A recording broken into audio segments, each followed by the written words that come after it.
Farmer's Bits. I'm Barbara Venezia, and today I'm in Santa Ana, California at Hydroponics 55 to talk with entrepreneur Derek Peterson. Derek Peterson, you are the owner of Grow Up and the creator of Grow Up. Tell me a little bit about it.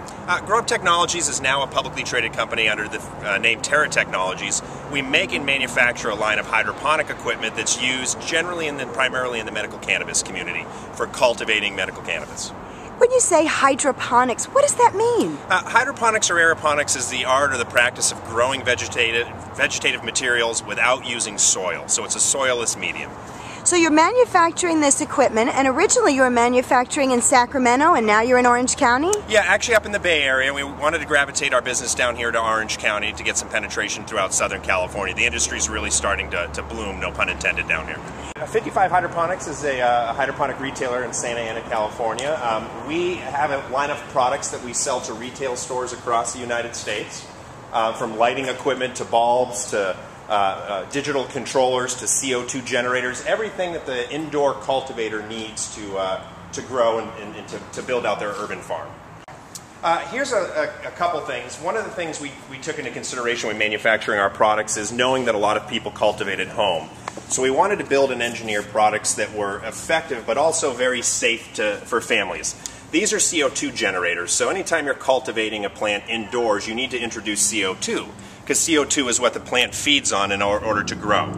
So we built our CO2 generators so that they're safe and they're productive for home cultivation use. We have things like double redundant solenoids that shut off the gas so you don't have natural gas leaks into the home.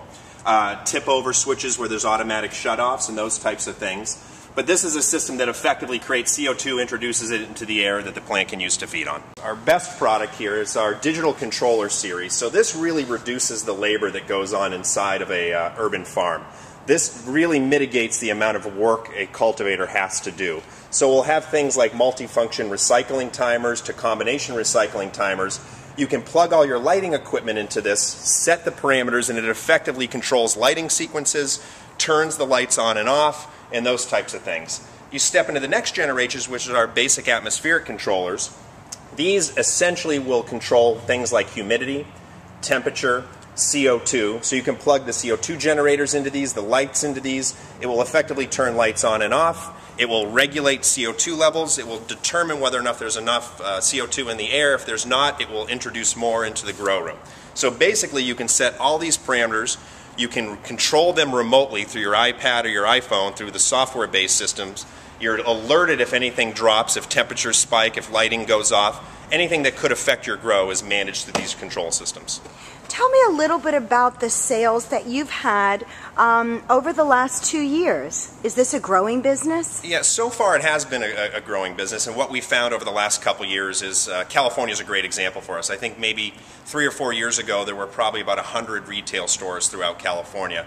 Fast forward to today, I think we're looking at about 550 to 600 retail shops that are spread just through California and about 2,400 or so nationwide. This is just a small version of a lighting setup, what you would see in a typical indoor garden. You have everything from a tray stand to a tray to the plant material itself. These happen to be grown in soil, but what this is a flood and drain system. So periodically on a timer-based system throughout the day, the tray will fill with water and nutrient solution, and then it will drain the water and nutrient solution, and that's what hydrates and feeds the plants throughout the day.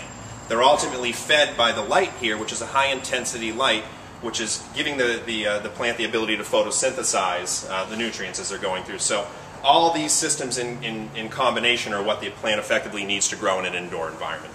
Now, this can be used for other things other than growing marijuana. Yeah, you can see here they're growing peppers, you can grow tomatoes.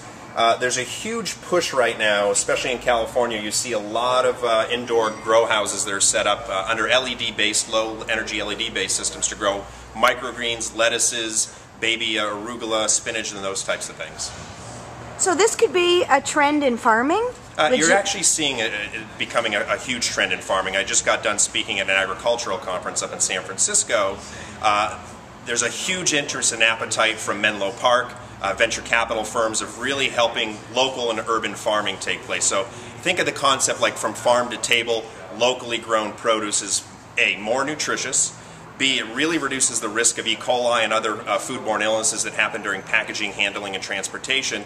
And it's just better for the environment because you're not growing a head of lettuce in Idaho and trucking it out to California. You're growing one in city center bases where it can be grown, harvested, and produced and distributed immediately to the local community. And it doesn't matter how large of scale it is? I mean, you could... Yeah, this store is a great example. I've seen indoor cultivation facilities 3 times the size of this store that are used to cultivate microgreens and lettuces and those types of things. So in doing so vertically, by taking advantage of all the cubic feet, growing up 3 or 4 levels high, they're pretty amazing operations.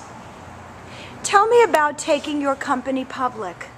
Well, that's it's been 2 years of somewhat of an uphill battle, but we're finally there. As of about 4 weeks ago, we're publicly traded under Terra Technologies, symbol TRTC.